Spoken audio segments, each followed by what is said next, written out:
Hello viewers, welcome to my channel Educational Planet of Commerce. I am S. Ahmed, Assistant Teacher of Commerce. আজ আমি class 12 এর accountancy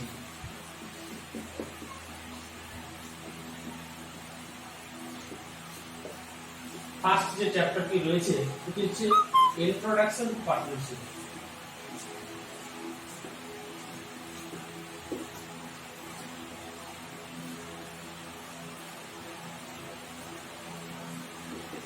এই চ্যাপ্টারটি সম্পর্কে আলোচনা করব।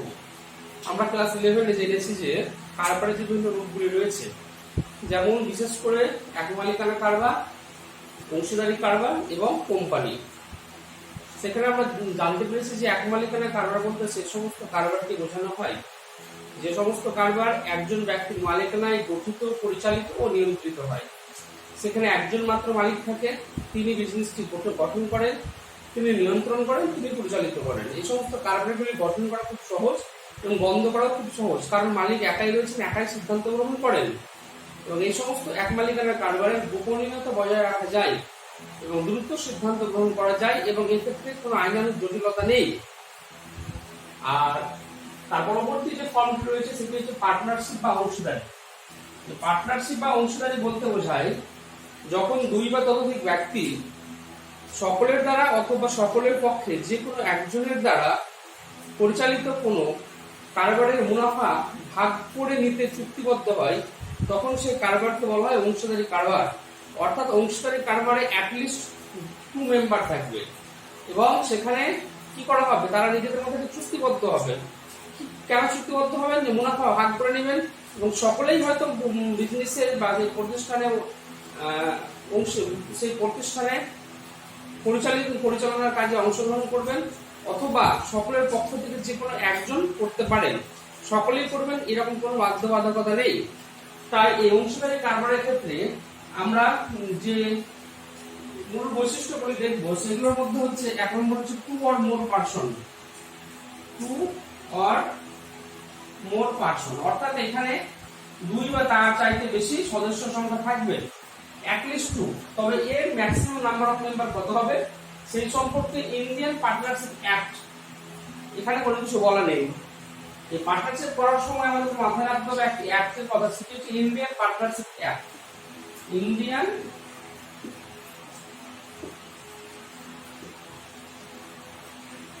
Partnership act 1932। এই অ্যাক্টে ম্যাক্সিমাম নাম্বার অফ মেম্বার কত হবে সে সম্পর্কে কোনো কিছু বলা নেই। তবে companies act 2013 section 464, companies act 2013 section 464 এ বলা হয়েছে ম্যাক্সিমাম নাম্বার অফ মেম্বার হবে 50। ম্যাক্সিমাম নাম্বার অফ মেম্বার হবে 50। তাহলে এখানে অ্যাটলিস্ট 2 or more পার্সন থাকবে, অ্যাটলিস্ট 2। দ্বিতীয় নম্বর হচ্ছে এগ্রিমেন্ট বা চুক্তি। অর্থাৎ পার্টনারশিপ যে বিজনেসটি গড়ে উঠবে তার মূল বেসিসই হচ্ছে এগ্রিমেন্ট বা চুক্তি। চুক্তি ছাড়া কোনো পার্টনারশিপ বিজনেস গড়ে উঠতে পারে না। চুক্তির উপর বেস করে পার্টনারশিপ বিজনেস গড়ে ওঠে। 3 নম্বর হচ্ছে প্রফিট মোটিভ।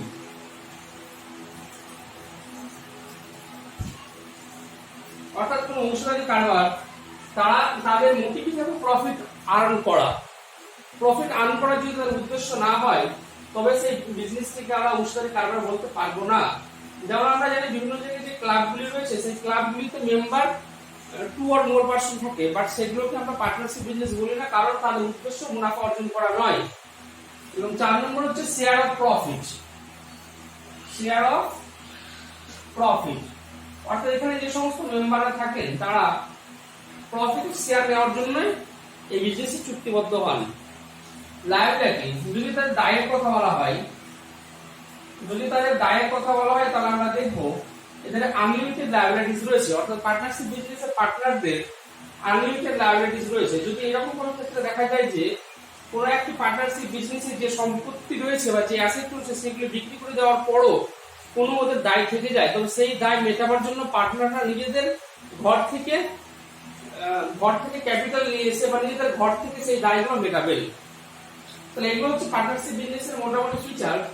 আর পার্টনারশিপ বিজনেসের যে 2 বা ততোধিক সদস্য সেই বিজনেসটি পরিচালনা করেন, সেই প্রত্যেকটি সদস্যকে এক একজনকে বলা হয় পার্টনার, এবং সেই সমস্ত পার্টনারকে সম্মিলিত হয়ে বলা হয় একটি ফার্ম, এবং যে নামে একটি ফার্ম পরিচালিত হয় তাকে বলা হয় ফার্ম নেম বা ফার্মের নাম। ব্যাপারটা একটু ভালোভাবে বোঝানো যায় যে ধরা যাক কোনো একটি বিজনেসে 3 জন পার্টনার রয়েছেন, এ, বি এবং সি, এবং এই এ, বি, সি 3 জন মিলে কোন একটি ফার্ম রয়্যাল এন্টারপ্রাইজ গঠন করেছেন। রয়্যাল এন্টারপ্রাইজ, তাহলে এই যে এ, বি, সি 3 জন, এটা প্রত্যেককে স্বতন্ত্রভাবে বলা হয় এক একজন পার্টনার। এ, বি, সি এই 3 জন আলাদা আলাদা করে এরা প্রত্যেকই হচ্ছেন এক একজন পার্টনার। এই 3 জনকে যদি আমরা একসঙ্গে বলি তাহলে এই 3 জন মিলে একসঙ্গে বলা হয় ফার্ম, অর্থাৎ এই 3 জনকে বলা হয় একসঙ্গে ফার্ম। আর তারা যে নামের আন্ডারে যে বিজনেসটি করে সেটি হচ্ছে রয়্যাল এন্টারপ্রাইজ, এটি হচ্ছে ফার্মের নেম, এটি হচ্ছে ফার্মের নেম, ফার্মের নেম। আমরা যে অংশীদারি দেখলাম, সেই অংশীদারি কারবারের একটা মূল ভিত্তি ছিল যে এগ্রিমেন্ট। সেই এগ্রিমেন্ট কি কি ভাবে হতে পারে? মৌখিক হতে পারে, আবার লিখিতও হতে পারে। মৌখিক হতে পারে, আবার লিখিত হতে পারে, দুটি ভ্যালিড। তবে লিখিত চুক্তির কার্যকারিতা বেশি। যদি ভবিষ্যতে কোন রকম কোনো সমস্যা দেখা যায় তবে সেই সমস্যার সমাধান করার লিখিত চুক্তি আমাদের খুব কার্যকরী। এই লিখিত চুক্তি অর্থাৎ পার্টনাররা নিজেদের মধ্যে যে টার্মস এন্ড কন্ডিশনগুলো ঠিক করেন, সেগুলি যে বিজনেস যে ডকুমেন্টসে লেখা হয়, সেই ডকুমেন্টসটিকে বলা হয় পার্টনারশিপ ডিড। পার্টনারশিপ ডিড অর্থাৎ অংশীদারি চুক্তিপত্র। অংশীদারি চুক্তিপত্র কি? অংশীদারি চুক্তিপত্র হলো এমন একটা লিখিত দলিল যেখানে পার্টনারশিপের যে টার্মস এন্ড কন্ডিশনগুলি রয়েছে সেগুলো লিখে রাখা হয়।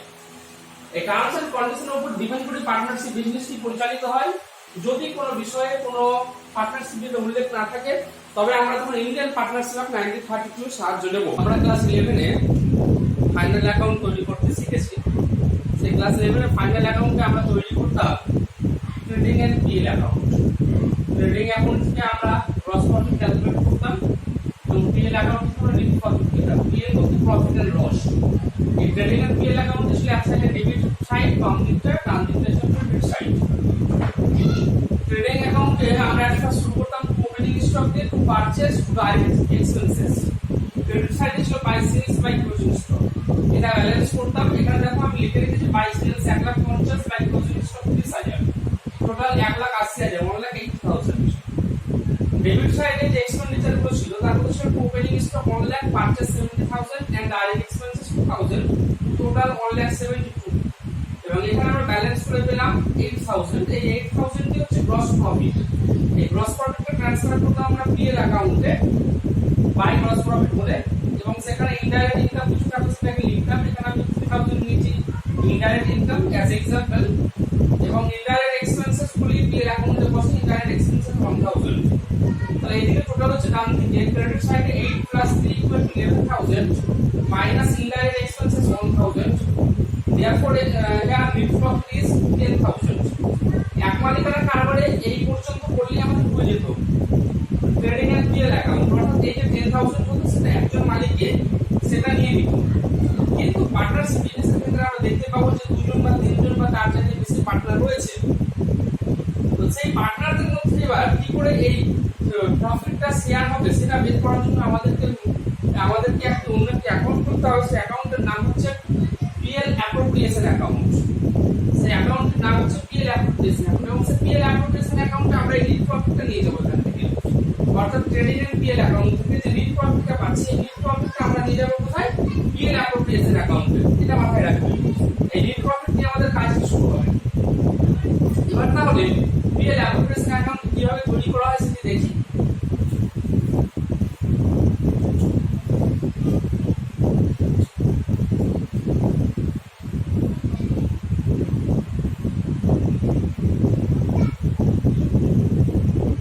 ট্রেডিং এন্ড পিএল অ্যাকাউন্টের মতোই পিএল অ্যাপ্রোপ্রিয়েশন অ্যাকাউন্টের ফরম্যাট কি হবে? পিএল বলতে কিন্তু profit and loss. PL appropriation account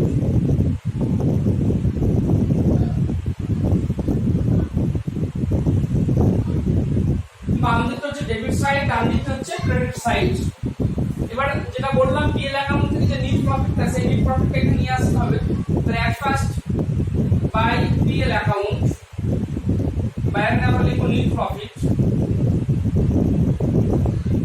কত ছিল 10,000। এবার এর ডান দিকে ক্রেডিট সাইডে যদি কোনো পার্টনারশিপ বিজনেসে ইনকাম হয় তবে সেই ইনকামগুলো আমরা এই সাইডে এন্ট্রি করব এবং সেই বিজনেসের যে অ্যাপ্রোপ্রিয়েশন সেগুলো আমরা এই সাইডে এন্ট্রি করব। তো এখানে মোটামুটি কি কি আইটেমগুলো থাকে ক্রেডিট সাইডে অর্থাৎ ইনকাম সাইডটাই আমরা সাধারণত পাই by interest on drawing. By interest on drawing. Drawing কি জিনিস আমরা ক্লাস 11 এ শিখেছি। ড্রয়িং হচ্ছে যে মালিক তার নিজের প্রয়োজনে ফর দ্য পার্সোনাল পারপাস যদি বিজনেস থেকে কোনো কিছু উইথড্র করে তবে সেটাকে ড্রয়িং বলা হয় এবং সেই ড্রয়িং এর উপর পার্টনারশিপ বিজনেসে ইন্টারেস্ট চার্জ করা হয় যদি পার্টনারশিপ নিতে উল্লেখ থাকে তবে। যদি পার্টনারশিপ বিজনেসে এই বিষয়টি মেনশন করা না থাকে তবে আমরা ইন্ডিয়ান পার্টনারশিপ অ্যাক্টে যা বলা হয়েছে সেই হিসাবে কাজ করব। তাহলে আমি এটা ধরে নিয়েছি ইন্টারেস্ট অন ড্রয়িং দুজন পার্টনার বিজনেস ছিল এ এবং বি। এর হচ্ছে 50 টাকা, বি এর হচ্ছে 30 টাকা, অর্থাৎ টোটাল 80 ইন্টারেস্ট অন ড্রয়িং। এর যে এক্সপেন্ডিচার গুলো হয় যেমন to interest on capital, interest on capital অর্থাৎ যে পার্টনাররা রয়েছেন এ এবং বি তারা বিজনেসে কিছু ইনভেস্ট করেছেন সেটা ক্যাপিটাল বলা হয়। সেই ক্যাপিটালের উপর ইন্টারেস্ট চার্জ হবে। আমি ধরে নিচ্ছি এর ইন্টারেস্ট অন ক্যাপিটাল হচ্ছে 100 টাকা এবং বি এর হচ্ছে 200 টাকা, টোটাল তার কত 300 টাকা। তাছাড়া কিছু স্যালারি হয়। দেখো পার্টনারশিপ বিজনেসে দুজন বা তিনজন পার্টনার রয়েছে তারা প্রত্যেকেই সময় দিতে পারছেন না, সেই কারণে কোনো একজন পার্টনার হয়তো তিনি বিজনেসে সময় দিচ্ছেন এবং পার্টনারশিপ বিল তৈরি করার সময় পার্টনাররা সকলে এগ্রি হয়েছেন যে পার্টনার কে 500 টাকা পার মান্থ স্যালারি দেওয়া হবে। তাহলে 500 ইনটু 2 ইকুয়াল টু 6000। এছাড়া এখানে কমিশন হয়, কমিশন আমি ধরে নিলাম যে কমিশন এখানে হচ্ছে 200 টাকা, 280 টাকা হিসাবে সুদ আছে। তাহলে আমরা দেখতে পাবো যে এর ডান দিকে টোটাল হয়েছে 10,080 টাকা, 10,080। যে টোটালটা দুই দিকের মধ্যে যে দিকটাই বেশি সেই টোটালটা দুই দিকে লিখলাম, লেখার পরে ব্যালেন্স করবো আমরা। তাহলে এখানে দেখতে পাবো আমরা 6,580, 10,080 থেকে 6,580 টাকা বাদ দিয়ে দেবো।